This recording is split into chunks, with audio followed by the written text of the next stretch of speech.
preserved ngoba kagcinwanga ukumkani but upreserved endlini kakumkani. Amen. Haleluya, amen. Amen. So xa sikwilabheli yoba sibe preserved sizona ukudutyulwa sesihambe phakathi kwazi ngomuntu batheni sipreserved. Abantu abakhuselekileyo bafaka i-bulletproof ukuba imbomo nxa ibetha yena mayibethe intsimbi. Haleluya, ngoba abekho preserved. Abantu abapreserved iyahamba ngonkulu phakathi kwabo. Amen. Amen. Amen. Ngoba utheni upreserved. Haleluya, amen. Amen. Samtshela uThixo namhlanje. Haleluya. Amen. Wawuthi enze umntana akhe preserved.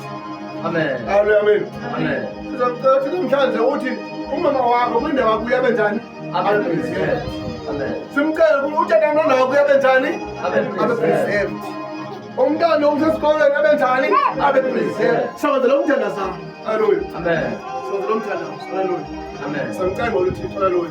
Amen. Enze uba wazi uba noba ndinemali yasebhankini mayibe-preserved laa mali. Haleluya. Amen. Noba ndinemali yasendlini mayibe-preserved laa mali. Haleluya. Ukhona umzali wabo watestifaya wathi ifriji entsha eyithengile ithile, indlu entle ebendisanoyirenoveyitha ithile, wathi imali ebendisanogalelana ngayo nayitheni